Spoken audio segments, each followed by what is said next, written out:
Good afternoon and welcome to the Maryland Public Service Commission's matter involving small generator interconnection standards in case RM61. On July the 20th, 2018, proposed regulations were published in the Maryland Register that would amend the COMAR 20.50.2 and 20.50.9. Today is the final hearing to review those regulations and solicit any additional comments from interested parties. I recognize that we received in the past week a number of written comments, and if those parties are here today and wish to provide any oral testimony, the Commission will accept that. With that, I will turn it over to Staff Counsel. Good afternoon, Chairman, Commissioners. Michael Dean on behalf of staff. Staff filed comments on the public comments that had been received through August 31, 2018, and I'll turn it over to the Chief Engineer to amplify and make any additional comments. Thank you. Okay, good afternoon, Mr. Chairman and Commissioners. John Borkowski for staff. As you're all aware, we had two previous rulemaking sessions that resulted in proposed changes to COMAR small generator interconnection standards. And after that long process, the regulations, the proposed regulations, were published in the Maryland Register on July 20th. The comments that were filed within 30 days of the proposed regulations being published mainly centered on two issues. One, the fact that level 1 fees, level 1 interconnection application fees would now be allowed to be imposed by utilities subject to a tariff filing and approval by the Commission, and also monitoring control plans for generators less than 2 megawatts. Staff filed its comments on August 31st, and without going through all the comments in detail, on both these matters we felt that we had robust discussion in the previous rulemakings, and in the end we recommended to approve the regulations as published. So I'd be happy to answer any questions on staff's filing. Thank you, Chief Borkowski. Seeing no questions, are there additional parties in the hearing room today that would like to make any statements or comments for the record?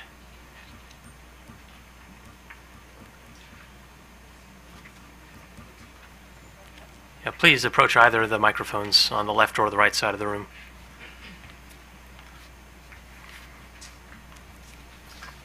Good afternoon, Commissioners.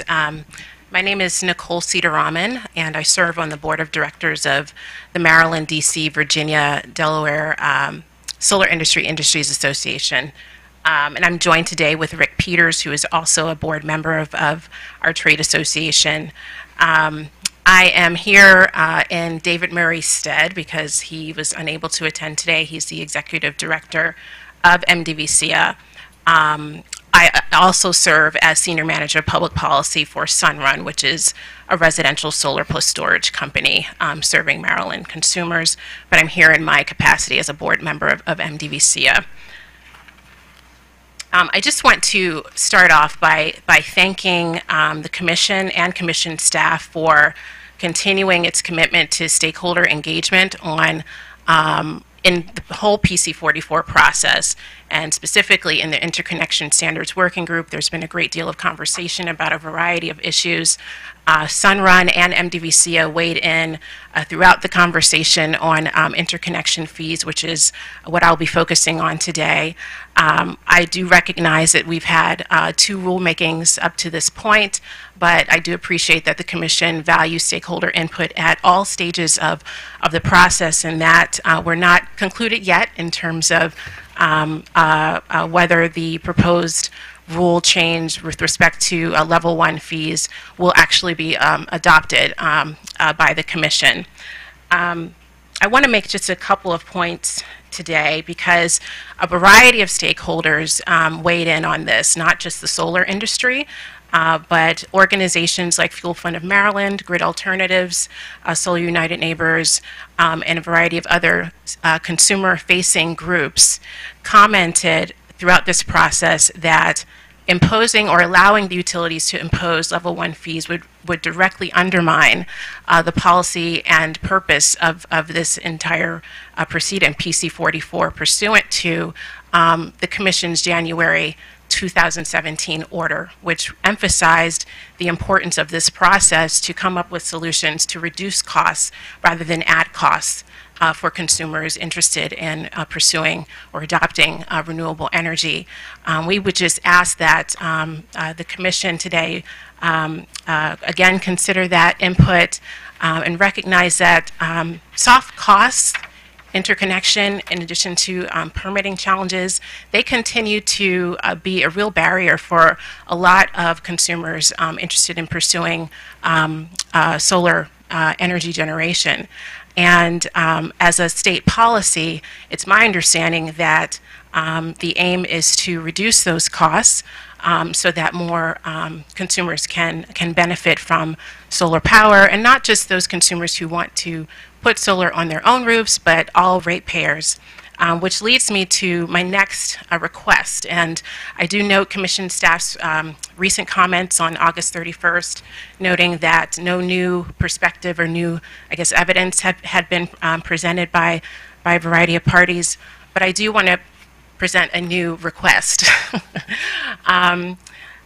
There is the Daymark Energy Advisors Value of Solar study that it's my understanding is still underway, is still being worked on. There was a first draft discussed back in the spring. The principal argument presented by the utilities with respect to this issue, interconnection fees, is a cost shift argument. And the overall value of solar study, I believe we need to see the outcome of that study to really see whether there are net benefits of distributed solar, rooftop solar for all ratepayers. So the notion that the costs caused by solar customers are borne by non-participants, I believe that we need to get some sort of final determination on whether that's actually true through the Daymark report. So the request that I would make today is that actually that we press pause, that the Commission press pause on moving forward with adopting the proposed change to this section of the COMAR pending the outcome of the Daymark study. So I welcome Mr. Peters' comments. Thank you.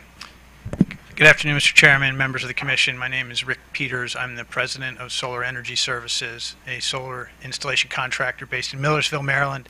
I'm also a 8-year member of the board of directors of MDVCA. Our company employs approximately 40 people installing solar systems. About, I think, 8 of them are from Baltimore City, most of whom came through a program that is intended to help at-risk individuals find employment, and they are succeeding working in our business. I share that as background to also highlight to you that the residential solar industry in Maryland right now is contracting. We saw a lot of growth in the past, but we're not seeing that growth now. Many of our installers are traveling to D.C. to install projects in D.C. So getting up in the morning in Baltimore, driving to Millersville, and then riding into D.C. to install solar systems. Adding a interconnection fee to residential systems will have a disproportionate impact on smaller systems. As you can imagine, if you have a much bigger system, that cost gets spread over many more panels. Those smaller systems are typically purchased by middle income and lower folks. So that impact will be disproportionate on the consumer side of solar. But also I'd like to speak to the subsidization or cost shift argument as well. I think the Daymark report preliminary results indicate that there are net benefits. I'd also like to bring your attention to another study by Synapse, which just came out, that spoke to a $20 million savings to consumers in New England ISO during a 7-day heat wave in July because of behind-the-meter solar.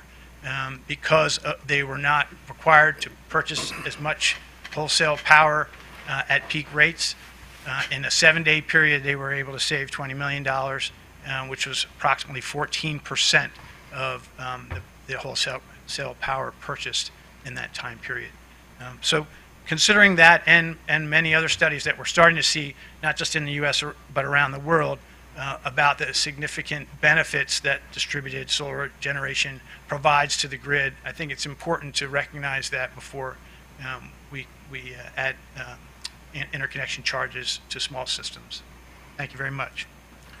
Thank you, Mr. Peters and Ms. Zitaraman. Do the commissioners have questions of these individuals? I do. Commissioner O'Donnell. Do either of you know if the state of Maryland continues to have any tax benefits to installers of these small systems on the residents? My understanding is that there's no state-level tax rebate program. Okay, so there's no benefit in that arena then for the installation.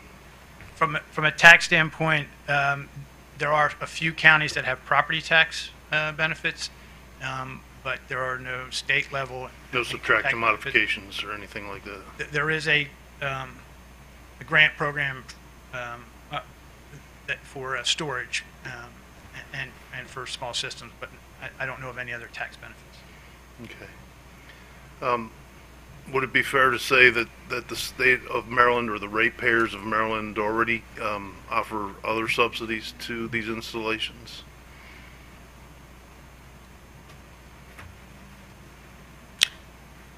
No.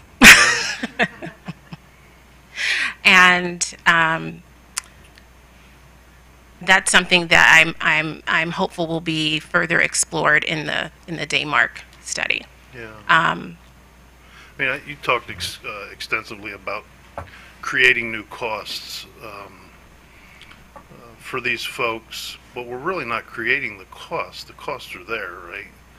It's a matter of who pays those costs. So the interconnection costs have a fixed expenditure cost associated with them, and it's a matter of who pays for that. Is it the ratepayers generally, or is it the person who's the applicant?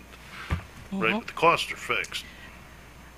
I would say that ultimately the question here, and it's a question that neighboring jurisdictions have made a policy choice about, is whether we want to help facilitate more consumers to adopt solar, particularly in a situation where Maryland is actually down installations on the residential side, or do we want to purely approach it from a cost causation standpoint? I mean, it really is a policy choice that this commission has to make. I understand, and we've been very supportive as a commission and as a state. We've gotten our CSEG's community solar pilot up and off the ground and running. We've done a lot of other things. We're a RGGI state. We're a state that is very progressive in these areas, and I would beg to differ. I think there's a lot of benefits to the installers of these systems, as well as the general public in many regards. But on this smaller point, the world of whether or not we support these policies or not, I don't believe hinges on this level 1 fee, because there are a lot of other things to consider. For instance, there's no evidence presented to the commission that these installations will go down if we institute a fee. I've seen no evidence of that. I've heard people say that. I've heard anecdotal stories, but I have seen no evidence of that at all. And I think the burden is on those causing the cost when they say that it's going to cause installations to go down and prove it. And I've seen none of that. Right. And respectfully, I just believe with any cost conversation, the benefits also need to be considered. So So the benefits of interconnecting these systems to all ratepayers also needs to be a part of that conversation. And that's what's happening through the study that this commission has authorized. So for me, it's where you draw the line. It's just where Understood. You draw the line. It's very simple. Right. Do you draw it here? Do you draw it there? And we talk in terms of absolutes, but you know, the ratepayers pay a lot of fees. First of all, we endeavor to keep the fixed charge costs low in this state. It's been a general policy, although many want to crank that up. Many want to crank it up because they believe that installers of these behind-the-meter systems benefit greatly on low customer charges, right? Conversely, some people want to crank those customer charges up, those fixed cost distribution charges up, so that the users of these behind-the-meter systems are contributing to the fixed cost of the distribution network as well. So there are a lot of things to consider here. For me, it's a matter of where you draw the line. And for me, it's in the previous 2 iterations of this, I think we made a decision that we would have to change and republish if we were going to change that decision on the fees at this point. So I'm not convinced I should change my mind on this, but I appreciate your thank you. input. Commissioner O'Donnell, may I also respond? I can tell you that being close to the sale of residential systems, I don't sell myself, but I manage those that do. Any incremental cost on the margins is going to affect sales. I can assure you that. There's plenty of systems sales that we present that don't close. So it does matter how much that fee is, for sure. I wouldn't disagree with that, and I think that the appropriate place for that discussion to be held is when the tariffs are filed, when they're before the committee outright, because then you can, right now we don't have anything before us. We're simply talking about removing the prohibition on a fee, but the merits of such a fee would be considered later. But, you know, people, for 20-some years I've listened to people say, it's only a nickel. It's only 2 cents. It's only a dime.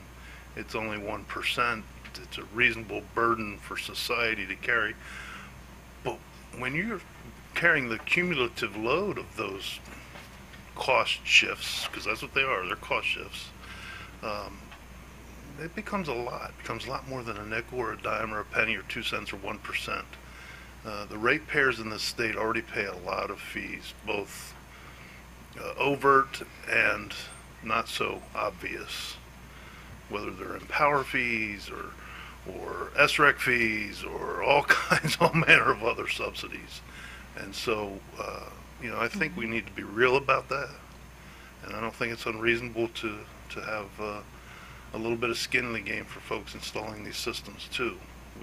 Notwithstanding, you know, we already provide them a lot of protections, like keeping fixed cost charges low in this state, which they are. They're very low. Well, we appreciate your perspective earnestly, and as someone who used to work in the Ratepayer Advocate's Office in the District of Columbia, I'm very familiar with the concerns that you're raising today, and I just want to let you know that the industry is very sensitive to making sure that the impacts and benefits to all ratepayers are fleshed out, are explained, are finalized in this report, and that is information that we're excited to share with consumers, because we do believe that looking at this holistically, there's tremendous benefits that distributed solar provides to all ratepayers. I don't think that question is before us, and Sure. I certainly wouldn't disagree with that. Thank you. Are there other parties that are wishing to be heard today? I would- Before you depart? Yeah, of course, I'd be interested to hear what other parties say, but I just wanted to ask a few questions, just kind of follow on to Commissioner O'Donnell. As you both pointed out, this is a policy of the state. Our legislature has deemed this in the public interest that we have a very robust DER program and an RPS program. In fact, we're not looking at trying to just hold on to the level we're at now. Is that correct? We're in fact instructed we need to go higher. We need to go to 25%. So do you think it would be helpful if we're going to suddenly be imposing new fees on the system to really meet that legislative requirement, really, that legislative policy to go beyond where we are today? I definitely think that allowing the utilities to impose fees would deter us from being able to achieve those very aggressive goals that we have in the state. Yeah. I concur with that. Yeah, and also, isn't it also a policy we're looking for ways to try to not just have Montgomery County upper middle class people be able to afford these things. We're in fact trying to get middle income and low income as well. So imposing these brand new fees, is that going to promote our policy that's come from Annapolis to achieve that end? Commissioner, that's an excellent point, and I appreciate that you've raised that, because the conversation thus far has been purely focused on the communities that currently benefit the most from solar in the state, and stakeholders throughout Maryland are very clear that we need to make decisions to enable all consumers to be able to participate, all homeowners, middle income, lower income, working class families to be able to adopt solar. As everyone here knows, every cent, every dollar counts for a family making decisions about their energy consumption in their home. And $100 may not mean much to someone living in Potomac, but it certainly means something for someone living in Baltimore City who wants to go solar. Absolutely, and I'll just reiterate that any fixed fee that you add is going to disproportionately impact smaller systems, and that's typically the middle and low income folks. Okay, and also when the legislature, set this policy, it wasn't probably just for RPS, just the fact that we like solar. Won't this also promote our greenhouse gas reduction act policies and some of our other environmental goals as well? If and again, is that going to enable us to really push in the direction that we've been given by the legislature? If we again make these systems less, attractive by making them more expensive. Without question, more consumers who utilize solar energy for their home, that means less fossil fuel energy consumption, and that will make a huge difference towards our energy goal and our environmental goals, pardon me. Not to mention the addition of good, well-paying jobs that can't be exported. Yeah, and then I'll stop at just this last, and that is, DERs also are very supportive to the grid overall as well. Is that correct? And being a state that imports 40%, 50% of our electricity, isn't it beneficial to have more and more in-state generation, and also be able to have generation that may assist in shaving our peaks, and hopefully at some point we'll have the chance to include in these regulations storage. So that will include, I think there will be a lot of benefits to Marylanders if we make our policies work. Right. And part of making our policies work is, of course, making them affordable. And that's also it was the point that I was trying to make earlier. Actually, this may seem like a small issue, as I believe it was characterized earlier, that really won't make that much a difference for folks who want to go solar, but every little bit counts for consumers, and there are tremendous benefits that rooftop solar does provide to the larger grid. So we just wanted to leave you all with that point. Can I do another follow-up if Commissioner Richards is done?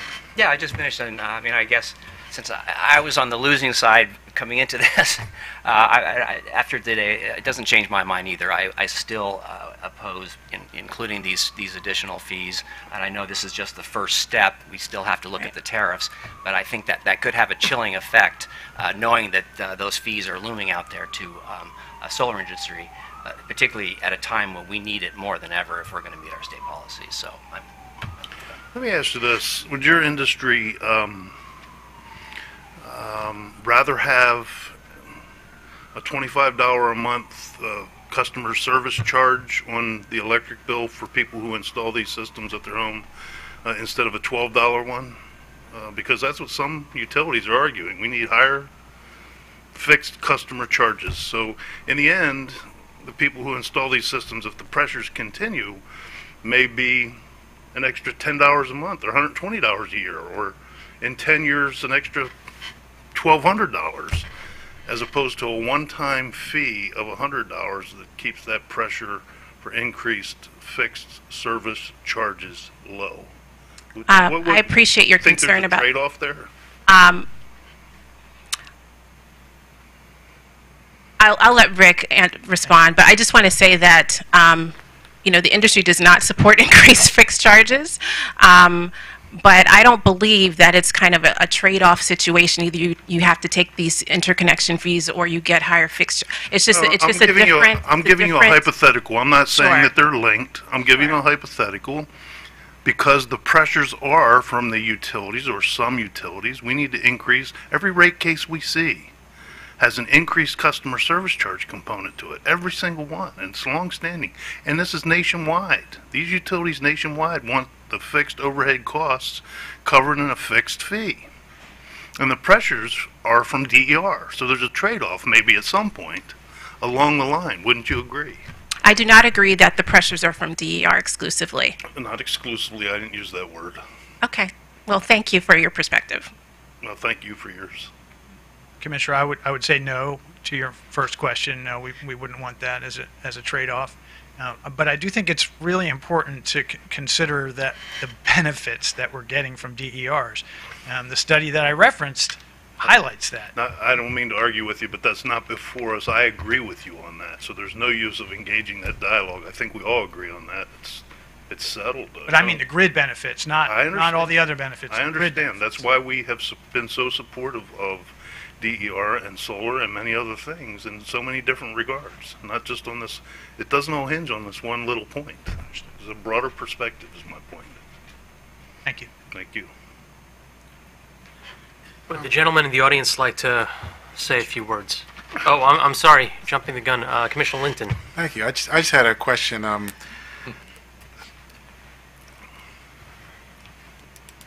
There have been a couple of filings that suggested that the number of new solar applications have been going down since last year, and it's also our staff could certainly answer this as well. I'm curious as to what you would attribute that to. You know, our fees aren't in place yet, so it's not because of the fees. But what would you attribute it to as the reason for the less applications for solar? I think it's a function of low SREC prices being one factor, tariffs affecting the price of solar panels, and now affecting the price of racking steel and aluminum. I'd say those are the two biggest reasons that's affected my business. So I have nothing to add that. I'm sorry. So from our staff perspective, is that a confirmed piece of information? Are we seeing less applications than we did even, say, a year ago? Thank you for that question, Commissioner Linton. I did a comparison of the reports that are filed each April 1st, and I did this for reports that were filed this year for the year 2017, and also for the year 2015, because in the MDV SEIA comments, they mentioned since 2016, they cited some PJM GATS data that indicated there were a lot less installs. In Maryland, we have seen the number of level 1 approvals go down, but it's not as drastic as indicated in the PJM GATS data, which presumably covers all of PJM. In Maryland in 2015, combined, we had 13,674 level 1 approvals, and in 2017, it was 11,263, so it's a 17.6% drop.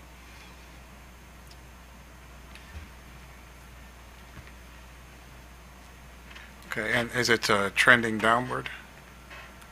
Well, it has been trending down since 2015. Of course, we won't have 2018 data until, April 1st, 2019.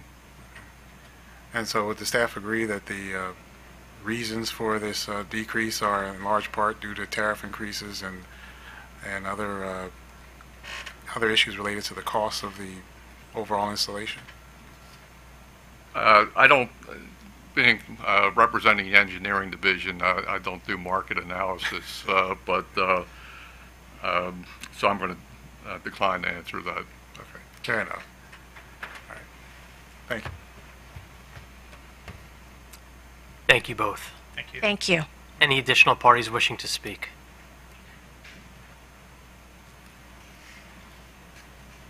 Good afternoon. My name is Charlie Skinner. I'm here as an individual. I worked for over 30 years in the commercial insurance industry. I'm a resident of Towson, and in my retirement, I'm focusing on environmental sustainability issues, which I think are the most important issues of our time. And I'd like to offer comments on the homeowner connection fees. Homeowner distributed renewable energy systems, primarily solar, provide many significant benefits to their owners, the general public, and the electric utilities. Achieving these benefits should be accelerated and incentivized as much as possible, not disincentivized through additional fees to homeowners. The benefits of homeowner distributed energy systems include non-polluting energy generation, which improves public health. The owners of polluting energy generally do not pay for the public health costs associated with their generation. You want to talk about a big cost shift? That's a biggie right there. My son suffered significantly from asthma as a child and has permanent lung impairment from it, so this is not just an abstract idea for me. My heart goes out to all the young athletes starting fall practices right now in hot, humid, polluted air. These systems provide energy generation which is virtually free after the upfront installation costs. This energy is not subject to commodity price swings the way coal, oil, and gas are, thereby benefiting ratepayers with energy cost stability, reliability, and security. These systems utilize existing site assets, primarily rooftops and some parking areas, which helps preserve open space and farmland that is often required for utility-scale solar installations. Capital investment for these systems is made by homeowners, which reduces the need for utility capital investment.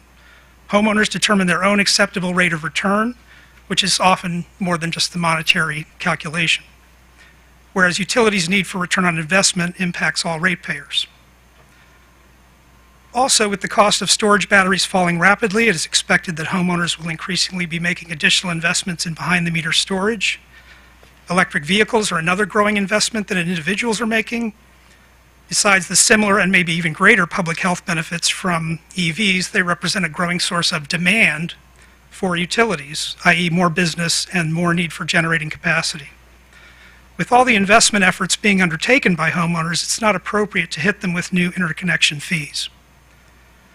While homeowner distributed energy systems do require investment, it's notable that such systems are more labor intensive than traditional generation plants, which are more capital intensive. Labor is primarily local installers, thereby providing another public benefit to Maryland citizens and the Maryland economy. As the cost of solar hardware continues to decline, the share of costs going to labor will continue to increase. Hopefully the tariff issue is temporary. Homeowner distributed renewable energy systems also help utilities comply with their renewable portfolio standard requirements and will help the state of Maryland achieve public health, pollution reduction, and climate action goals. Again, this is voluntary investment by homeowners.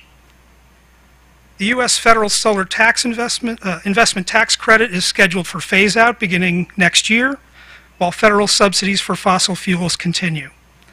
Levying a new fee on homeowners for solar interconnections now would be especially untimely and not in the public interest. Utility interconnection costs for homeowner systems are small. The interconnection analysis process is simple and lends itself to automation.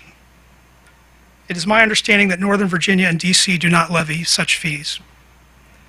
From my own experience in business, I know that charging and collecting small fees has a low yield due to the fixed and variable costs involved in charging, collecting, and administrating such fees. In summary, I believe the public benefits of homeowner distributed renewable energy systems are very high. Some of those benefits flow to the utilities themselves. the costs of homeowner system interconnections are very low. Hitting homeowners with new interconnection fees is not in the public interest. Thank you very much for this opportunity to offer input to the process. Thank you, Mr. Skinner. Any additional parties wishing to be heard? Any questions for Mr. Skinner? No. Thank you. We have 14 individual recommendations, proposed regulations before us today. Obviously, the one front and center is the interconnection fees. In reviewing the transcript from the April hearing, because I was not here at the time, I myself am getting up to speed on these issues. This interconnection fee reads to me more like an administrative fee levied by the utility. It does not appear that they need to do any interconnection studies for a residential tie-in to the grid. That being said, I've given a lot of thought to this interconnection fee that the utilities propose to assess. And I think what Commissioner O'Donnell said resonated with me quite a bit. Sort of, where do you draw the line? Is it a nickel? Is it $100?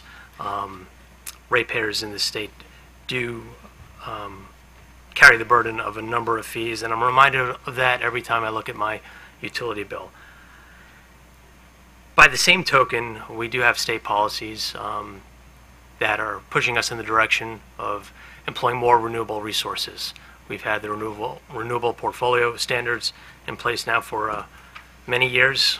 We have a net metering program, and I believe all state citizens benefit when these resources are deployed. Again, I balance that with cost causation. If you want the system on your roof, should you not pay the cost of the installation and the fees? So this was a balancing act for me. I don't believe we're at a point right now where this technology is mature enough. I think we're moving in that direction, but at this point, I believe that we still need some incentives, and the fee, whether it be $75 or $150, whatever the utility ultimately would propose to the commission, may serve as a disincentive to somebody who is right on the cutting edge of whether or not the economics favor their installing an array on their roof or not. So with respect to that proposed regulation, COMAR 2050.9.5, I would keep the current prohibition with respect to level 1 customers not being required to pay a fee in place. Commissioner Richard. Yeah, clearly, that was my position as well, and I think I was with the other chairman last time in a 2-3 loss on that point. But I think you made the points. I tried to make some of the same points earlier in the colloquy.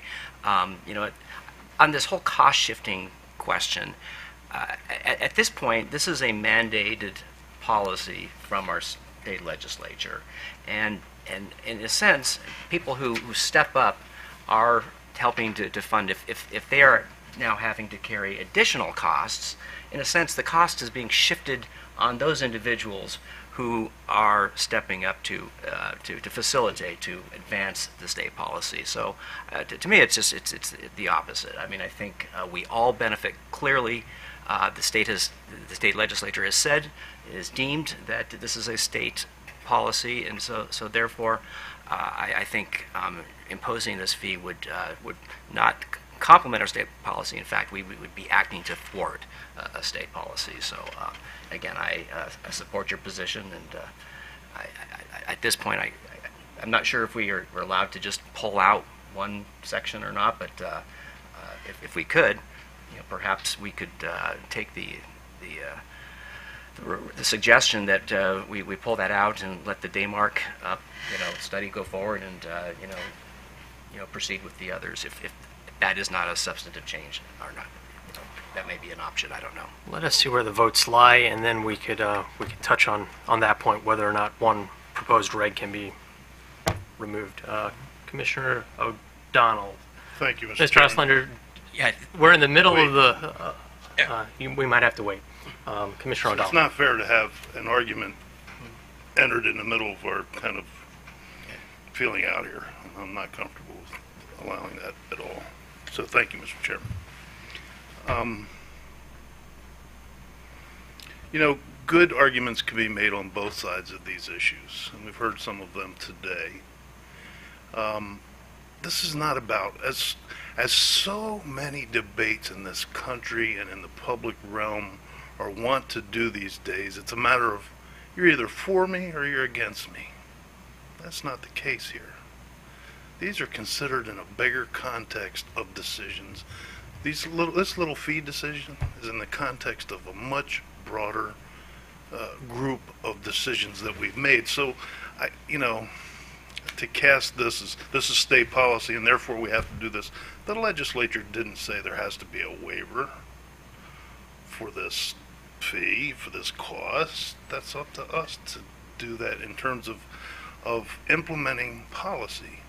We have all demonstrated at various degrees and levels our commitment to the state's environmental policies, whether it was through offshore wind or whether it was through commitment to RGGI or whether it was commitment to Greenhouse Gas Reduction Act or many other ways. I cast many of those votes, some pro, some con, in the legislature of this state.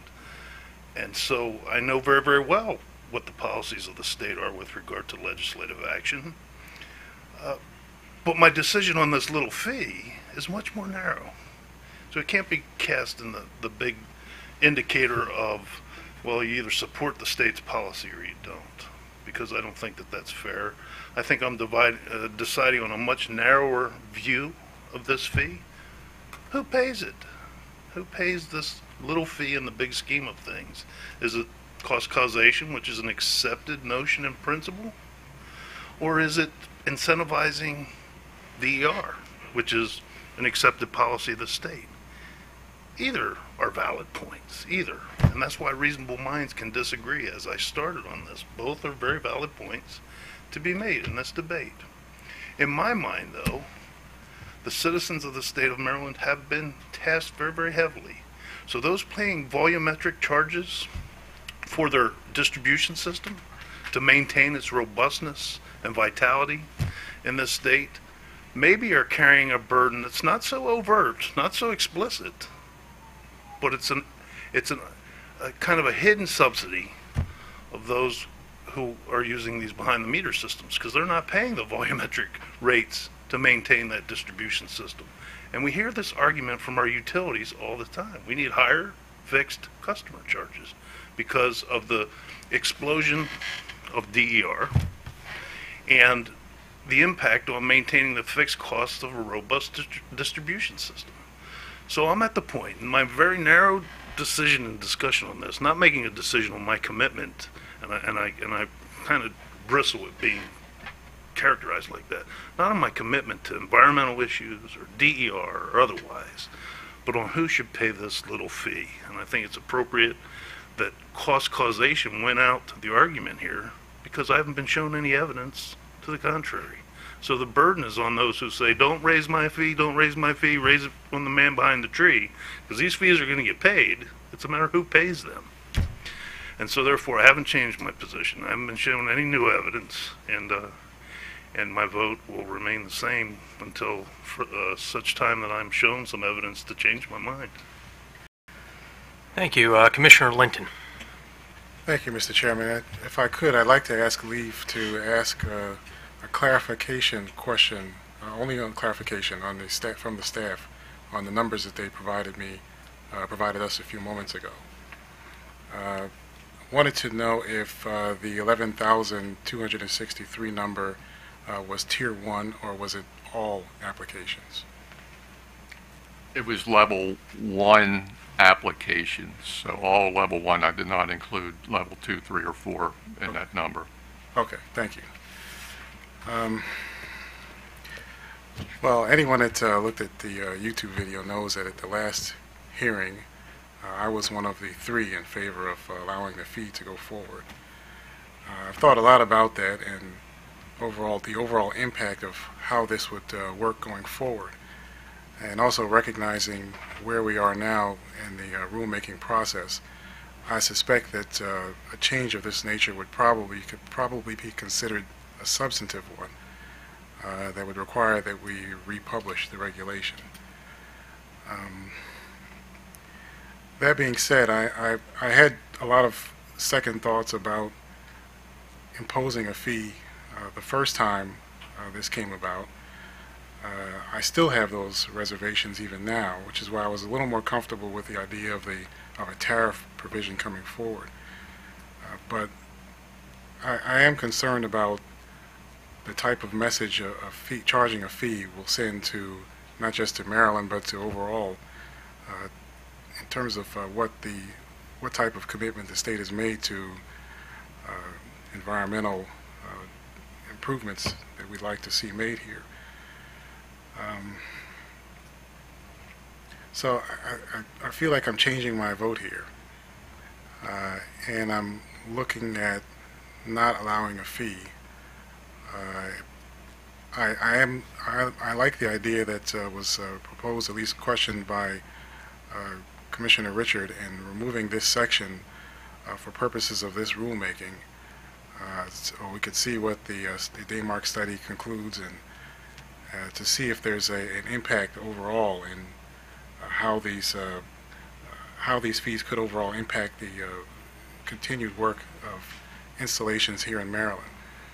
I think there's possibly some ways to make the application process more efficient. I'll note that here, at least here in Maryland at the Commission, our staff has processed thousands of these applications, and we don't get a fee. And they've done a yeoman's job at doing that work during that time. So I am I think I've changed my vote, and I'm looking at not allowing a fee to go forward. Commissioner Herman. I have not changed. I continue to believe that the possibility of a fee is appropriate. I would note that one thing we have not discussed today is that we are increasing the number of level 1 applications significantly, which will increase costs significantly. And therefore, I think that that is something that we have not discussed. So it's gone up to 20 kW. That's a big change, and that in order to accommodate that change, to make it easier for solar systems to apply these it'll be less of a burden on application. I think they have to fill out less forms, they have less to do, and I believe the type 1s are probably much faster. And with that, the cost would be spread out over more entities, and I think that we don't have these tariffs before us. We don't know what the charges would be, but I think we can make sure that those charges are cost-based and that they're reasonable, and that parties who think that low-income customers, if to the extent they wanted to invest, they might be able to come and comment on that when these tariffs are filed and see if there's anything in those tariffs that can address those concerns. So from my part, I remain, my vote stands, and I would approve the regulations to be published as is. Thank you. As I mentioned earlier, we've been focused on this one proposed regulations. Do commissioners have any thoughts or concerns with the other 13 proposed regulations?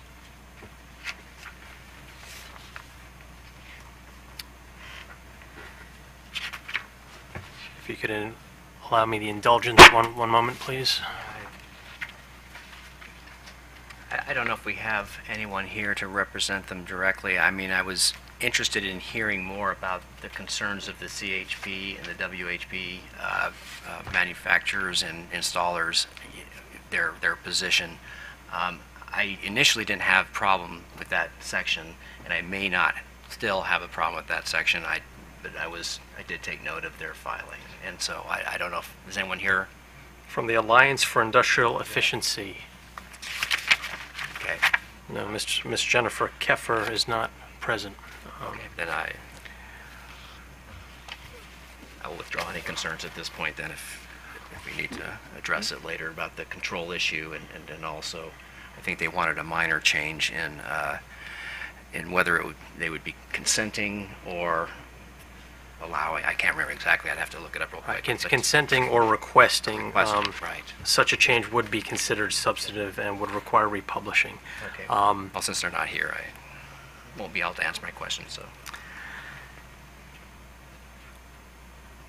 That being said, since the commission is modifying a proposed regulation, and that would be COMAR 20.50.9.5, unless corrected by the secretary, I believe we could vote on the remaining 13 proposed regulations and take a vote on the individual regulations separately.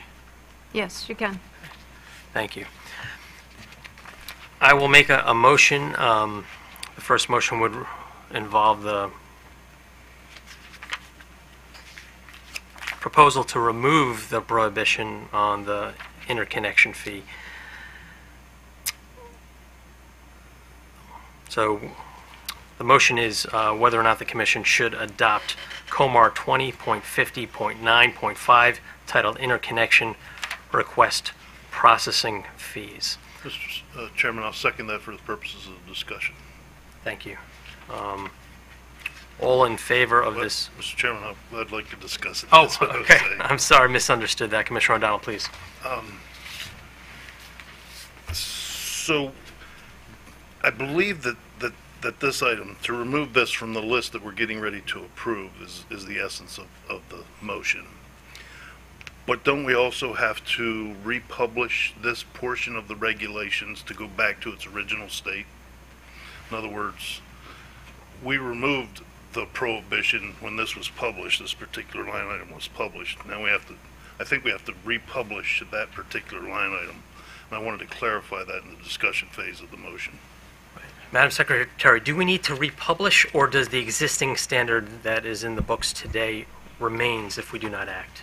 If you don't finally adopt it, then the change doesn't take effect. But you would need to look at if there's anything within 2050-09-05 that you don't want to retain. But yes, if you don't finally adopt something at this point, it just goes back to the way that it was. So there's no need to You don't have to republish republish. Okay, because fair enough. it's just the same. Fair enough, then the decision's made. Thank you.